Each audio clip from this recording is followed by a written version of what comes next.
रूस से तेल खरीदने वाले देशों में भारत और चीन का नाम शामिल है, लेकिन अमेरिका के राष्ट्रपति डोनाल्ड ट्रंप लगातार भारत पर रूस से तेल न खरीदने का प्रेशर बना ही रहे हैं। ट्रंप का साफ कहना है कि यदि रूस से तेल खरीदना बंद नहीं करोगे तो हम टैरिफ लगाएंगे। भारत पर 25% टैरिफ लगाने के बाद भी वो भारत को और धमका रहे हैं, धमकाने से बाज नहीं आ रहे हैं। ट्रंप का ये दावा है कि भारत रूस से भारी मात्रा में तेल खरीद रहा है। रूस उस पैसे का इस्तेमाल यूक्रेन के लोगों के खिलाफ कर रहा है। अगर यही स्थिति रही तो भारत के ऊपर अमेरिका और ज्यादा टैरिफ लगा देगा। हालांकि चीन भी रूस से तेल खरीद रहा है, लेकिन उसे लेकर ट्रंप की जुबान बिल्कुल नहीं खुल रही। ऐसे में अब सवाल ये उठता है कि क्या चीन पर चुप्पी और भारत पर प्रेशर क्यों बना रहे हैं ट्रंप क्यों चल रहे हैं ये दोहरी चाल? और इन सवालों के बीच पहले आप ये जान लीजिए कि ट्रंप ने अब भारत को धमकी में क्या कहा है, जवाब में भारत ने पलटवार क्या किया है। दरअसल 4 अगस्त की रात उन्होंने एक बार फिर से रूस से तेल खरीदने पर अतिरिक्त टैरिफ लगाने की धमकी दे डाली, जिस पर भारत ने तगड़ा जवाब दे दिया है। 4 अगस्त की रात को रूस से तेल खरीदने पर अतिरिक्त टैरिफ लगाने की धमकी ट्रंप ने दी और अमेरिका के इतने विरोध के बाद भी भारत रशियन ऑयल का इंपोर्ट नहीं रोक रहा है। इसके पीछे का जो मुख्य कारण है वो हमारे इकोनॉमी से जुड़ा हुआ है। अगर हम रूसी तेल खरीदने में कमी लाते हैं तो ग्रॉस रिफाइनरी मार्जिन में 1 से लेकर $1.5 प्रति बैरल की गिरावट आ सकती है। अमेरिकी राष्ट्रपति डोनाल्ड ट्रंप ने पिछले हफ्ते भारत से आने वाले सामान पर 25% टैरिफ लगाने का ऐलान किया, जो कि 7 अगस्त 2025 से लागू होगा। अमेरिकी ट्रेजरी सेक्रेटरी ने भी चीन को चेतावनी दी कि अगर उसने रूस से तेल खरीदना जारी रखा तो भारी टैरिफ का सामना करना पड़ेगा। भारत को भी रूसी तेल खरीदना बंद करने की धमकी दे दी गई है, लेकिन जिस तरीके से भारत पर दबाव बनाया जा रहा है, बयान दिए जा रहे हैं, उस तरीके से चीन को लेकर ट्रंप की तरफ से बयान नहीं आ रहे हैं।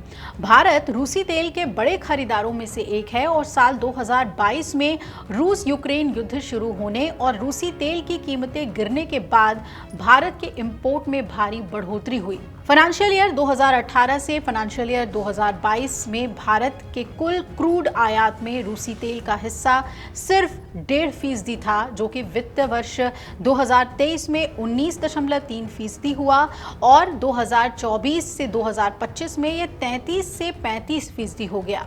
अब जेएम फाइनेंशियल के विश्लेषकों का ये मानना है कि ये कदम अमेरिका की रूस पर दबाव बनाने की रणनीति का हिस्सा है, ताकि रूस यूक्रेन के साथ शांति समझौता करे। अगर भारत रूसी तेल आयात बंद करता है तो क्रूड की कीमतें तेजी से बढ़ सकती हैं, जिससे ट्रंप का अमेरिकी फेडरल रिजर्व पर ब्याज दरें कम करने का दबाव कमजोर पड़ सकता है। लेकिन जिस हिसाब से ट्रंप अभी धमकी दे रहे हैं, वैसे में नहीं लगता कि ये मसला आसानी से सुलझ जाएगा। चलिए अब बात कर लेते हैं कि रूस से तेल खरीदने पर चीन पर क्यों ठंडा है अमेरिका। डोनाल्ड ट्रंप जिस तरह का दबाव भारत पर बना रहे हैं, वैसा कुछ वो चीन के साथ क्यों नहीं कर रहे, जबकि चीन भी भारत की तरह ही रूस से तेल खरीद रहा है। इस मामले पर विदेश मामलों के विशेषज्ञ रविंद्र सचदेव ने सवाल उठाया कि ट्रंप चीन पर भारत जितना दबाव क्यों नहीं डाल रहे, और उन्होंने ये भी बताया कि चीन भी उसी हद तक रूसी तेल खरीद रहा है। उन्होंने कहा कि डोनाल्ड ट्रंप बार बार भारत और रूसी तेल की खरीद का जिक्र कर रहे हैं और बढ़ती फ्रीक्वेंसी के साथ ये विषय उनके रडार पर आ गया है और उनके निशाने पर है। इसलिए ये बहुत संभव है कि ट्रंप भारत पर प्रतिबंध लगा दें। उन्होंने कहा कि फिलहाल टैरिफ 25% है, जो काफ़ी ज़्यादा है, लेकिन दुनिया के सभी देशों के साथ यही स्थिति है, चाहे वो जापान हो, स्विट्जरलैंड हो या यूरोपीय संघ। सभी देश ट्रंप की इस नीति का सामना कर रहे हैं, इसलिए हम इसके साथ तालमेल बिठा लेंगे। लेकिन मुद्दा ये है कि अगर अमेरिका रूसी तेल खरीदने पर टैरिफ बढ़ाता है तो ये कुछ भी हो सकता है। ट्रंप 25%, 50% और उससे अधिक भी टैरिफ लगा सकते हैं। और आपको याद होगा कि मिलर ने, उनके सहयोगी स्टीफन मिलर ने एक इंटरव्यू में कहा था कि भारत पे 100% टैरिफ लगाने की भी बात हो रही है। लेकिन चीन को लेकर आखिर अमेरिका क्यों नहीं खुलकर बोल रहा, ये बहुत ही अहम है। अगर आप ये वीडियो YouTube पर देख रहे हैं तो हमारे चैनल को सब्सक्राइब कर बेल आइकन दबाएं, और Facebook पर देख रहे हैं तो हमारे पेज को लाइक करें।